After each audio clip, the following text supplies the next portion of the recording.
SNDP യോഗം Peermade union പ്രസിഡന്റായിരുന്ന അന്തരിച്ച ചെമ്പകുളം CA ഗോപി വൈദ്യരുടെ അനുസ്മരണ സമ്മേളനം പീരിമേട്ടിൽ നടന്നു. യൂണിയൻ ഓഡിറ്റോറിയത്തിൽ നടന്ന യോഗത്തിൽ ആക്ടിംഗ് പ്രസിഡന്റ് PK രാജൻ അധ്യക്ഷത വഹിച്ചു. SNDP യോഗം പീരിമേട് യൂണിയൻ പ്രസിഡന്റായിരുന്ന അന്തരിച്ച ചെമ്പകുളം CA ഗോപി വൈദ്യരുടെ അനുസ്മരണ സമ്മേളനമാണ് പീരിമേട്ടിൽ വെച്ച് നടത്തിയത്. യൂണിയൻ ഓഡിറ്റോറിയത്തിൽ നടന്ന യോഗത്തിൽ ആക്ടിംഗ് പ്രസിഡന്റ് PK രാജൻ അധ്യക്ഷനായിരുന്നു. അദ്ദേഹത്തിന്റെ എല്ലാവിധമായ പൂർണ്ണമായ സഹകരണം അന്ന് SNDP യോഗത്തിന്റെ പ്രഗത്ഭരായ നേതാക്കന്മാരാണ് മത്സരിച്ചത്. PP തമ്പിച്ചേട്ടനടക്കമുള്ള മറ്റ് 3 പേര്. ഒരാൾ നിലവിൽ യൂണിയന്റെ വൈസ് പ്രസിഡന്റായിരുന്നു. യൂണിയന്റെ കൗൺസിലേഴ്സ് 2 പേരുണ്ടായിരുന്നു.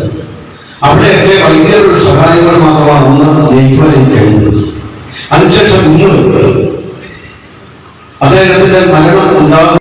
Rajakkad union president MP Sreekumar, Maranad union president Biju Madhavan, Nedunkanda union president Sajeev Parambath, union secretary KP Binu, PV Santhosh, PS Chandran, K Gopi, Sadan Rajan, Ambili Sukumaran, Sindhu Vinod, Rajesh Lal, Pramod Dhanapalan, Suneesh Valiyapurakkal എന്നിവർ സംസാരിച്ചു.